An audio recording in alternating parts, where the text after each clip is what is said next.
All right, y'all, welcome back to the show. It's Anti-War Radio.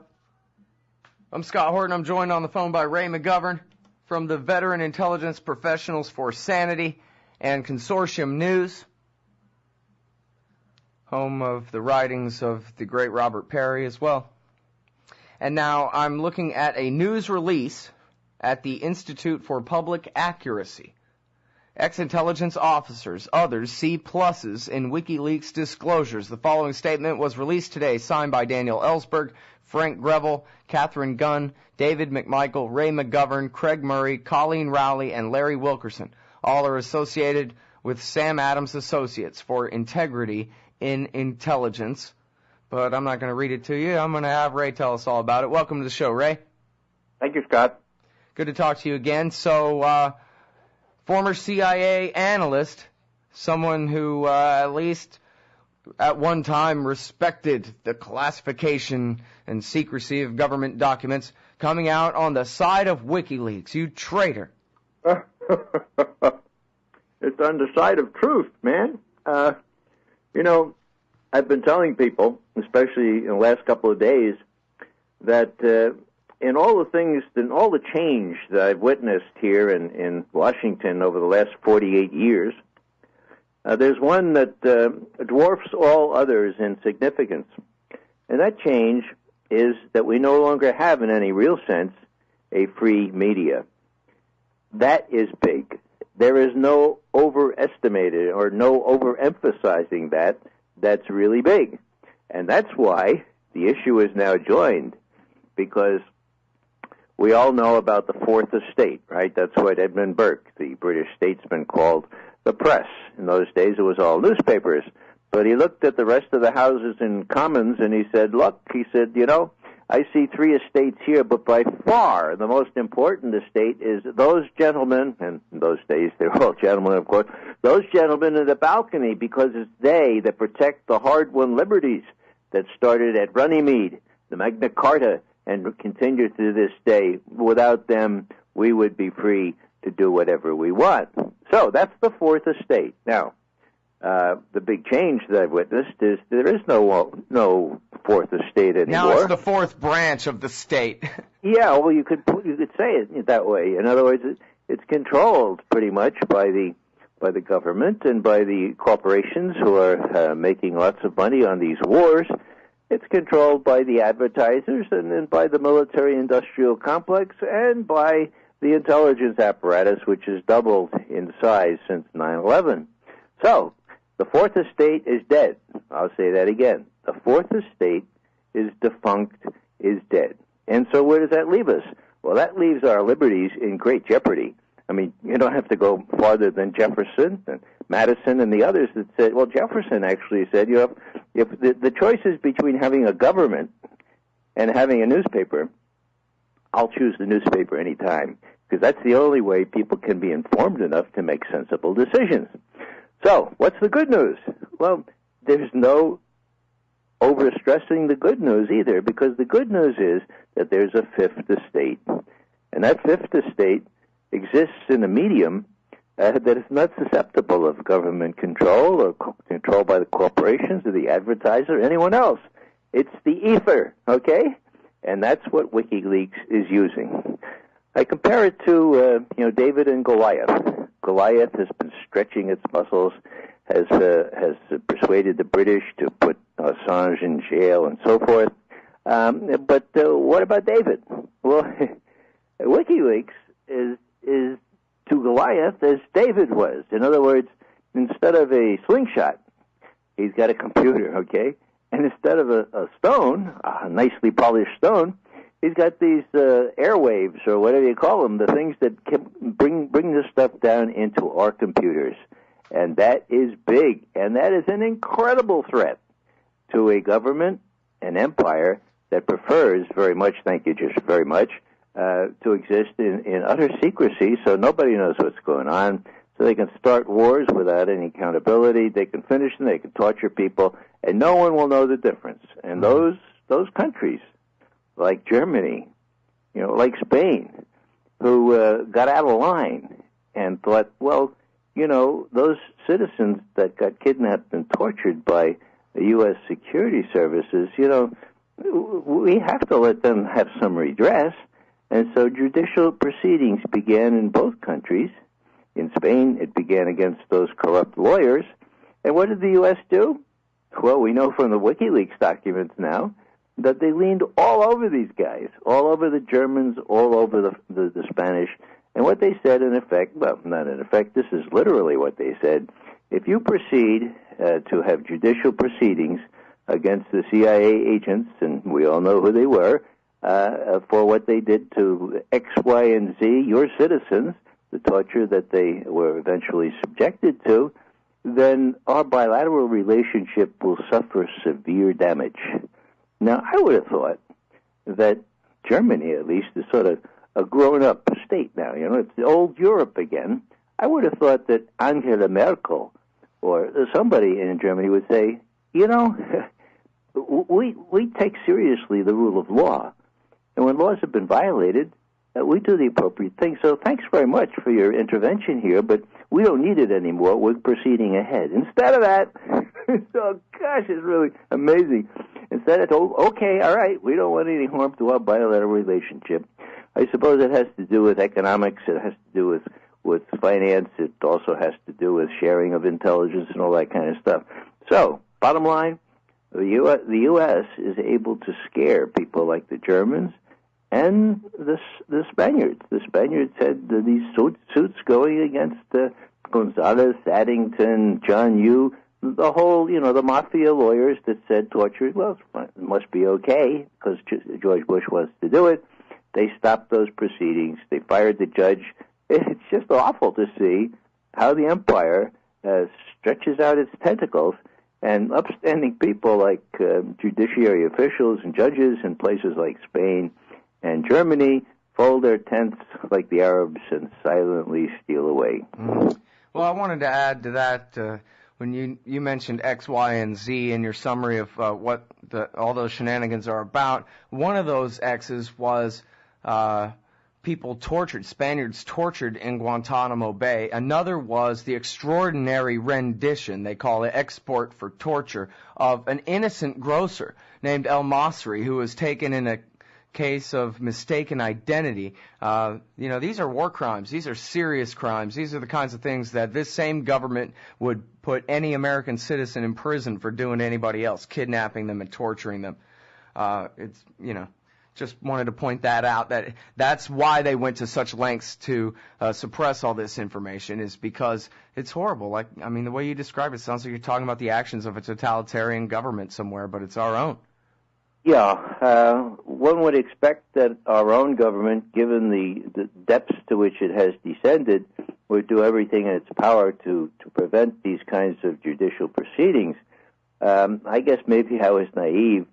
I didn't think that the German judiciary or the Spanish judiciary would run so scared and just violate every tenet of equality under the law and say, okay, we don't want any damage to our bilateral relationships. Sure, yeah, okay, we won't. Yeah, we know those 15 guys in Berlin that were with your CIA station, but we'll blot all that out. We'll take a razor and get their names out of all the cables. It's really quite amazing that the U.S. has been able to do that so far. But you know what? I think the tenor of the cables suggests to me that we have a kind of an expiring empire here. There are a lot of people who don't really know quite what to do, and there are just as many cases of U.S. influence falling short of the mark as there are All right, well, we're talking with Ray McGovern. He's an intelligence professional for Sanity for 27 years, a CIA analyst. And we're talking about the WikiLeaks. I'm going to ask him more about what's in these WikiLeaks and to illustrate how important they are in as far as journalism. Really, that's wikileaks.ch. We'll be right back. All right, y'all, welcome back to the show. Wrapping up anti-war radio for the day with Ray McGovern. For 27 years, he was an analyst at the CIA, and I'm not trying to just say, okay, so he's an expert, listen to him. Here's the thing about it. I've been interviewing him, and I've been reading what he wrote for, at least, 7, 8 years now, minimum, and he's been right about everything. If you go to antiwar.com/radio or scotthortonshow.com and search Ray McGovern and listen to those interviews going back years, he's right about everything. He's earned his credibility here, even though he's a former CIA guy.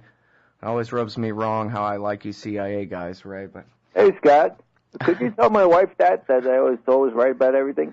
Oh, well, I don't know about all that. He's right here. I'm just talking about the empire, man.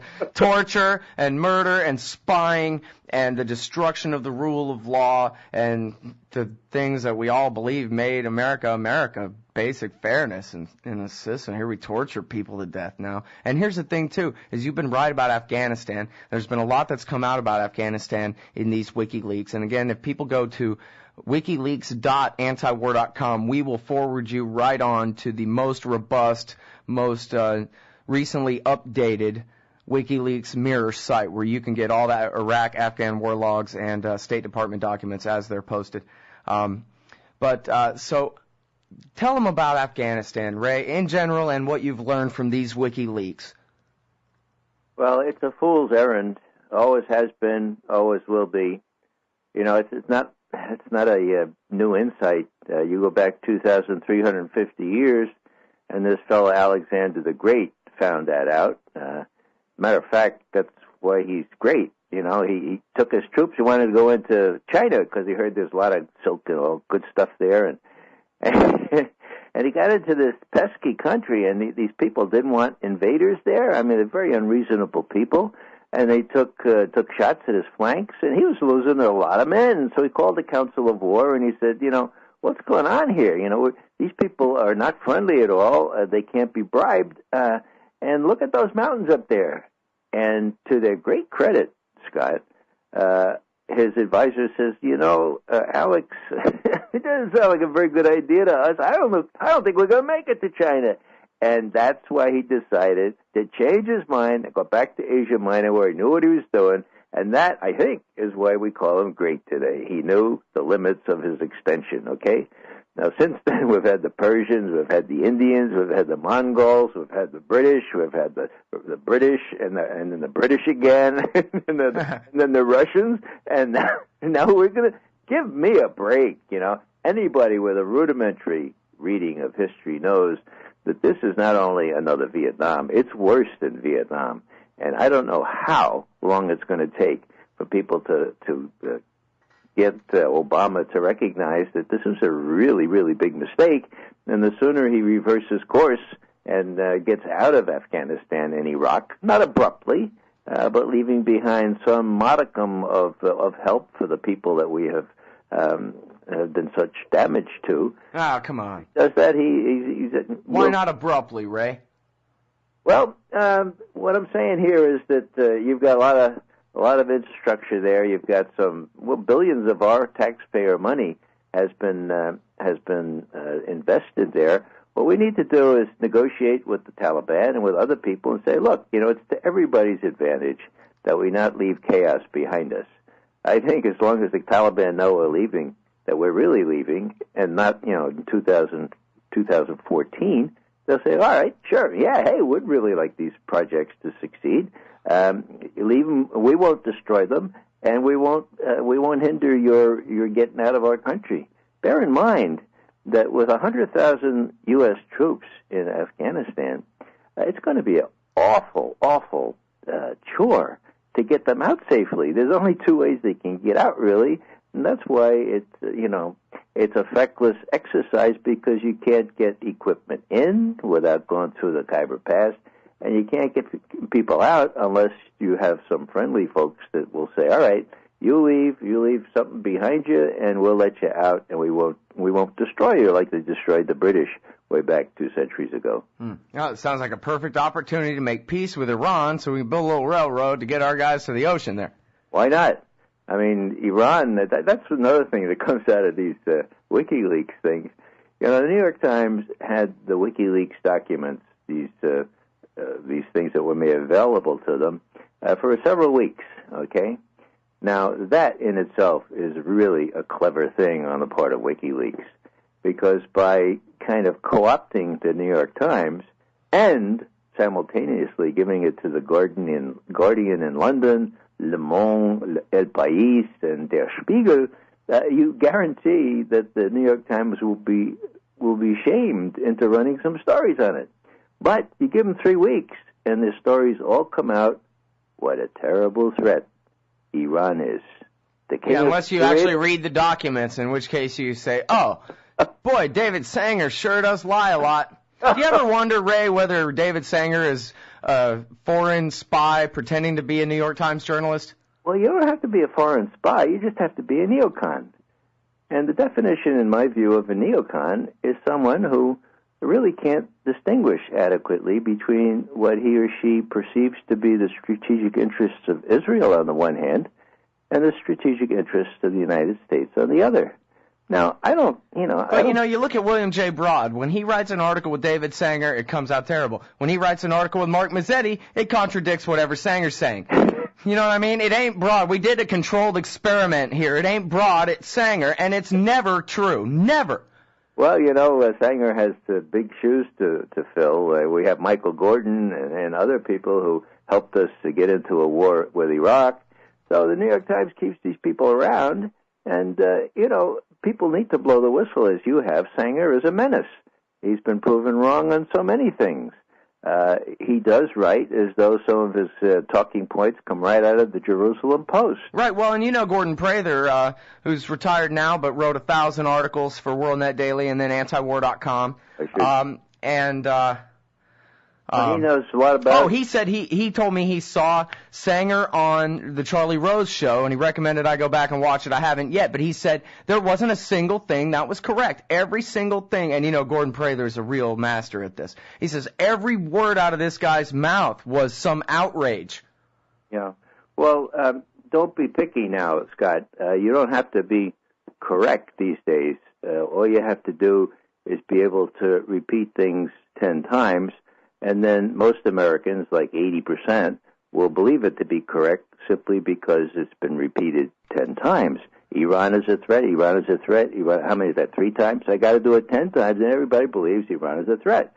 Whereas nobody refers to what the intelligence community has decided, and that is that 3 years ago, during the last bottom-up assessment of Iran's nuclear program, 16 U.S. intelligence agencies unanimously said, with, in their words, high confidence, end quote, that Iran stopped working on a nuclear weapon in the fall of 2003, okay, so 4 years before the estimate in 2007, and had not resumed work on a nuclear weapon. Now, if you want to know something, if you want to look at George Bush's book, don't buy it, but go to the library and go to pages 412 or around there, and this is what George Bush says about all that. He says, I was horrified. It was a bombshell. It was a lightning bolt. And so I went over to Israel, and I apologized. I said, I don't agree with this.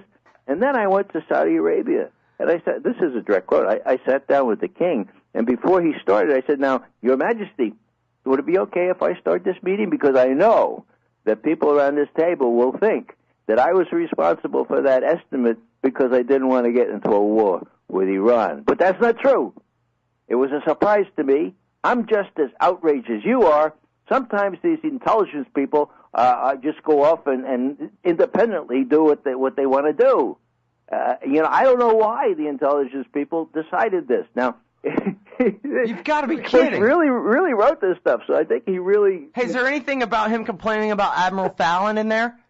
No, not Fallon, but he says, what was I to do? And then the kicker sentence is, how could I possibly use our military? Isn't that an interesting phrase? He kind of uses our military. How could I possibly use our military to destroy the nuclear program facilities of a country that the intelligence community has decided doesn't have any active nuclear weapons program? Rats. Foiled again. Rats. Yes. In plain English. All right, I'm sorry, we're all out of time. I want to make it very clear that Gordon Prather is just fine. He's just retired. I didn't mean to sound like he was too bad. Thank you very much for your time. Ray McGovern, everybody, veteran intelligence professional for Sanity. Most welcome, Scott. Consortiumnews.org.com. Consortium News.